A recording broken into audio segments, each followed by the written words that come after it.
Hi friends, నేను మీ గురుమూర్తిని. ఇవాళ మనకు ఏసీ కంట్రోల్ ప్యానెల్ ద్వారా ఎట్లా మనం ఏసీలో ఏమైనా ప్రాబ్లం ఉందా అనేది ఎట్లా చెక్ చేయాలని మీకు నేను ఎక్స్ప్లెయిన్ చేస్తాను. సో మనకు కొన్ని కోడ్స్ అనేవి ఉంటాయి దాంట్లో ఏసీలో. జనరల్గా వర్క్షాప్కి వచ్చినా కానీ ఎక్కడున్నా ఎవరైనా ఎలా చెక్ చేయాలంటే మన వర్క్షాప్లో నేను ఏం చెప్తున్నానంటే మాన్యువల్గా మన చేతి ద్వారా మనం ఏసీ కంట్రోల్ ప్యానెల్ వెహికల్ సహాయం తీసుకొని సో మనం కోడ్ ద్వారా ఏం ప్రాబ్లం అనేది మనం ఐడెంటిఫై చేయొచ్చు. ఆ కోడ్స్ గురించి నేను మీకు చెప్తాను. First of all A code వస్తుంది ఆ కోడ్ను బట్టి ఆ ప్రాబ్లమ్ని చేయాలి. ఫస్ట్ ఆఫ్ ఆల్ కోడ్ని ఎలా చెక్ చేయాలంటే మనం ఆఫ్ బటన్ నొత్తి మోడ్ బటన్స్ ఉన్నాయి కదా, అవి 3 సెకండ్స్లో 5 టైమ్స్ ప్రెస్ చేయాలి ఫాస్ట్గా. ఎలా అంటే ఇలా ఒత్తి, సో ఇలా ఒత్తిన తర్వాత ఇట్లా బ్లింక్ అవుతుంది కంట్రోల్ ప్యానెల్లో.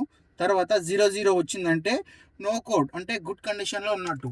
ఒకవేళ ఏదైనా కోడ్ వచ్చింది అనుకో దాంట్లో, ఆ కోడ్ని బట్టి దాన్ని మనం ప్రాబ్లమ్ని ఐడెంటిఫై చేయడానికి ఉంటుంది, ఆ కోడ్ని బట్టి సాల్వ్ చేసుకోనికి ఉంటుంది. ఇది ఈజీ ప్రాసెస్. ఇది ఫ్రెండ్స్, ఏసీ కంట్రోల్ ప్యానల్ ద్వారా ఇట్లా మనం ఇట్లాంటి చేయొచ్చు వెహికల్ సహాయంతో. ఇట్లా ఈజీగా పాయింట్అవుట్ చేయొచ్చు, సాల్వ్ చేయొచ్చు ప్రాబ్లమ్ని. Thank you friends, bye.